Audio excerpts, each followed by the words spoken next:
Let me just start by saying when I came to Congress, I too wanted to go to New York City. And while I was in New York City, it was a different environment than South Carolina. Makes you funny. I'm glad you had a good experience up in Alaska.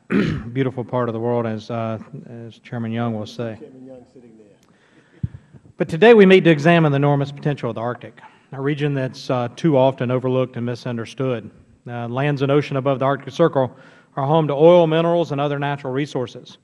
These resources also represent economic opportunity in the form of investment and job creation. Beyond these considerations, there are also major security components to the Arctic puzzle. All of these issues must be addressed during our nation's tenure at the helm of the Arctic Council, as it provides an excellent platform for the advancement of U.S. interest. The energy opportunity in the U.S. Arctic territory is vast. There's an area offshore of Alaska totaling about 1 billion acres. Reportedly 6,000 miles of coastline has a potential for energy development. Moreover, a change in the patterns of sea ice will mean that there will be more time to explore for oil and gas each year. It also indicates that the time frame for offshore drilling and activity will remain open longer.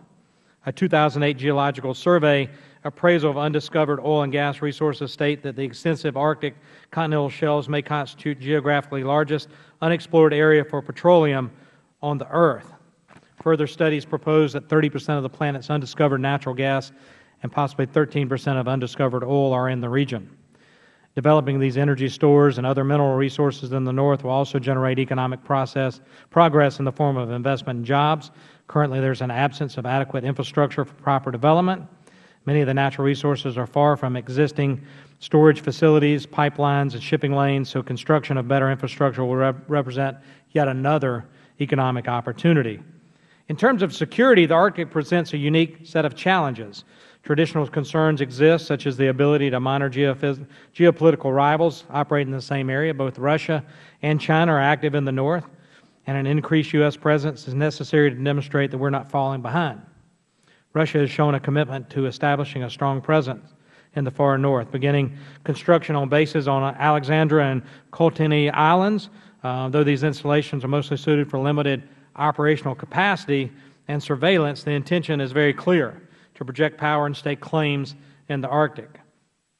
However, security is far more complex than merely positioning assets. The Arctic is home to some of the harshest conditions on the planet, with strong storms and deadly cold temperatures. As tourism in the region expands, so too must military cooperation and preparation. Joint exercises with our Arctic Council allies would help countries prepare for any disasters that might befall travelers or workers in the north. Search and rescue, coordination, and disaster relief exercises will be important initiatives as more people begin to flow into the region, and energy activities would certainly expand. In the near future, cruises will explore the northern coastline of Alaska and Canada, and it's imperative that both the U.S. and Canada are prepared to navigate the harsh landscape in an event of an emergency. I think we can learn a lot from our allies, Canada, and other Slavic nations that participate already in those search and rescue operations. In addition to these concerns, it will be crucial to respect the rights of these American citizens already occupying the land in the Arctic. I'm sure Mr. Young will talk about some of those. Each Arctic nation has citizens that already inhabit Arctic territory, and it's in the U.S. national interest that American citizens and these other citizens join in the development through job creation and economic opportunity. It's crystal clear that the Arctic is not a one-dimensional area. There are economic, energy, security, infrastructure, and human rights concerns in the region, yet the Obama administration is focused on climate change at the expense of these other important U.S. interests. Indeed, the U.S. Arctic Council chairmanship has become a platform for the extension of President Obama's climate change agenda, another page in the legacy that he's pursued without regard to proper constitutional checks and balances in a lot of ways. Additionally, the recent decision by the Obama administration to close the possibility of drilling in Alaska's Arctic Ocean over the next 2 years by terminating auctions for drilling rights is a disservice to our national interest. It would be a shame to let the pursuit of a more economically viable, energy-rich Arctic fall by the wayside for the U.S. at the expense of an aggressive climate change regime, all the while Russia and China stand poised to reap the benefits through their active engagement in the far north. In conclusion, the Arctic is of immense economic and strategic value for the U.S. national interest.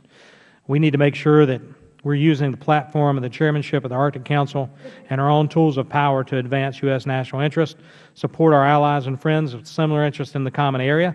And with that, I look forward to hearing from the witnesses today on how the State Department, the Department of Defense, and the Department of Homeland Security are cooperating and coordinating to support our interest in the far north.